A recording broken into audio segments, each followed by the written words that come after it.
იმ 500,000 ადამიანის სამკურნალოდ, რომლებსაც C ჰეპატიტის კლინიკური მდგომარეობიდან გამომდინარე მედიკამენტები ყველაზე მეტად ესაჭიროებათ, პრეპარატების პირველი პარტია უახლოესი დღეებში შემოვა.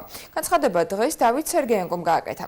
მინისტრის განმარტებით დოკუმენტს ხელი 21 აპრილს მოეწერება. ჯანდაცვის მინისტრმა C ჰეპატიტის ელიმინაციის პროექტის ფარგლებში პაციენტთა და საზოგადოების ინფორმირებულობის მნიშვნელობაზეც ისაუბრა.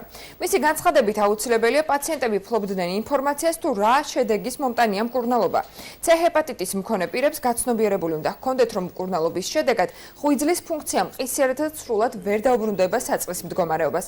ეს არის ინფექციის მოსპობა და არა საკუთრივ ღვიძლის ფუნქციის გაუმჯობესება, აღნიშნა მინისტრმა და განმარტა, რომ აუცილებელია პაციენტებმა მკურნალობის პარალელურად დაიცვან რეჟიმი. 21 აპრილს ხელი მოეწერება ხელშეკრულებას და ხელმოწერიდან უახლოესი დღეების განმავლობაში უკვე პირველი, ასე ვთქვათ, მსხვილი პარტია 5,000 ადამიანის სამკურნალო დოზა პირველი იმ ადამიანებისთვის, ვისაც ყველაზე უფრო ჭირდებათ კლინიკური მდგომარეობის გამო უკვე შემოვა.